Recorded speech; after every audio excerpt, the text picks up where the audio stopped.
是故意的还是不小心？是故意的。你自己尝了吗？你是不是在里面放屎了？尝了一口了。要是我直接说吃过，你肯定会怀疑，反而不敢去尝。要是我说没吃过，你恐怕更不信，更不愿意试。小胖当时特意停顿了一下，才不紧不慢地回道：我到底吃没吃？你亲自尝一下不就明白了吗？那么问题来了，小胖究竟吃了没有呢？直到很多年后的一次访谈中，他才终于揭晓了答案。说实话，我自己都没吃。然后今天终于揭秘了。我依稀记得我这个肠都没有翻过来洗，应该是。一档厨艺节目里，选手们正挑战制作山东名菜九转大肠。这道菜是用猪大肠加上葱、姜、盐等调料精心烹制而成。可选手小胖竟然让评委们尝了屎，这到底是怎么回事？俗话说，事出反常必有妖，这还得从小胖刚出道时说起。那时他初来乍到，刚登上舞台，就挨了评委们好一顿奚落，给了他一个结结实实的下马威。各位评老师好，告诉我今年多大岁数啊？我今年17。17岁，您的体型都已经跟我接近了。平时是不是特别贪吃？评委们刚开场就拿小胖的身材开玩笑，随后更是毫不客气讽刺他贪吃，比赛成绩差，言语间充满了人格侮辱，丝毫没有尊重的意思。综艺节目为了增加看点和热度，适当安排一些环节可以理解，但通过人身攻击来博眼球，这种做法就实在过分了。最差的莫过于倪涛做出的那锅莫名其妙的汤。我不知道你怎么走到这儿来的，最要命的是你的态度，非常失望。台上的3位评委，一个是主持人，一个是音乐人，还有一位来自台湾。虽说节目本身是娱乐性的厨艺比拼，评委不专业也罢了，但评菜之前尝一口，至少是对选手的尊重。可他们不仅没尝，反而一句话就把小胖的职业生涯全盘否定了。是小胖，不认真，吊儿郎当，这是对的。我觉得，而且他在食材上面的表现，完全是煞了食材的本身的尊重性。他们从头到尾都没尊重过小胖，现在还谈尊重2字，实在讽刺。一般人遇上这样的对待，或许早就退赛了。事情到这个地步，再做什么似乎都白费力气。但小胖心里有自己的想法，既然这口气咽不下去，不如干脆有福同享，大家尝尝不一样的结局。一道诞生于清朝光绪年间的经典鲁菜——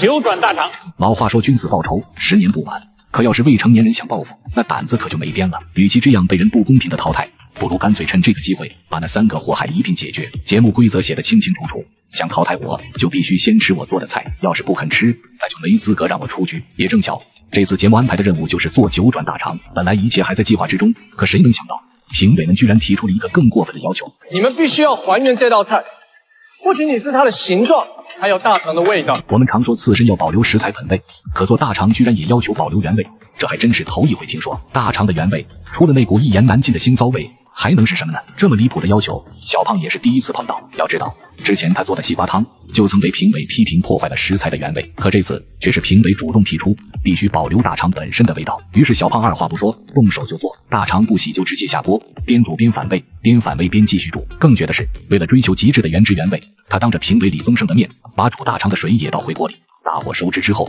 直接装盘端上。当小胖端上那盘原味大肠时，李宗盛内心顿时涌起强烈的抗拒，可为了节目流程，他犹豫几秒，还是硬着头皮切下一块。刚送到嘴边，浓烈的气味直冲天灵盖，他整张脸瞬间痛苦到扭曲。但李宗盛没有当场发作，只是默默退到了一边。接着轮到曹可凡品尝，他原本想找借口躲过去，这也正是视频开头那一幕的由来。可小胖回答的含糊其辞，根本没给他回避的机会。曹可凡见状，干脆步步紧逼，继续向小胖追问下去。感觉怎么样？曹可凡其实心里清楚得很，小胖煮大肠时，他就一直紧盯着全程，可那气味实在太重了，最后还得2个人一起帮忙才把锅盖盖上。再加上李宗盛的一反常态的反应，曹可凡心里更是打起鼓来，这是肯定不简单。于是他灵机一动，装作随意地问小胖，这大肠吃起来口感如何？表面是闲聊，其实是在试探这东西到底干不干净，好找个借口推脱不吃。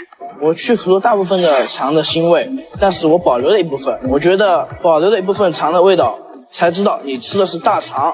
显然，小胖一点空子也没留给曹可凡，他话里真假掺杂，让人根本摸不清虚实。您要是真好奇味道，不如亲自尝一口。曹可凡却还是不死心，他是真不想吃那玩意儿。你是有意把它保留的吗？是清洗的过程中我留下了一部分。是故意的还是不小心？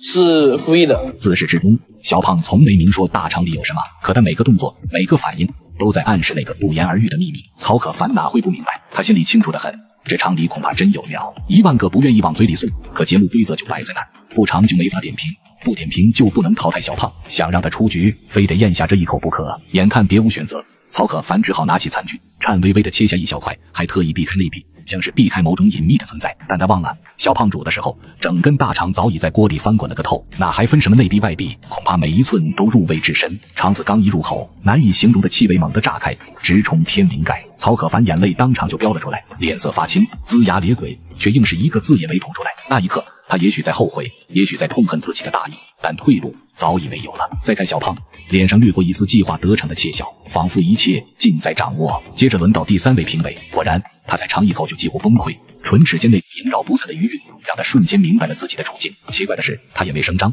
反而在心里嘀咕，前面2位肯定也尝到了，要是有人早点说出来。其实第1位评委不说，是不想独自承担这份冲击；第2位也不说，是觉得要受罪一起受。结果3个人竟都默默咽了下去，谁也没捅破那层窗户纸。各位看到没？这就是手段，这就是算计。想淘汰我，先过了品味这一关。这几乎成了一个无解的局面，不吃便没有发言权，吃了便入了他的局。自此，小胖一战成名，而那盘酒转大肠也被网友戏称为千古第一阳谋。有意思的是，小胖并没有因此离开烹饪道路，如今他在一所高校担任烹饪老师，用自己的经历与才华教导着一批又一批的学生。现在大家都尊敬地称他一声于老师。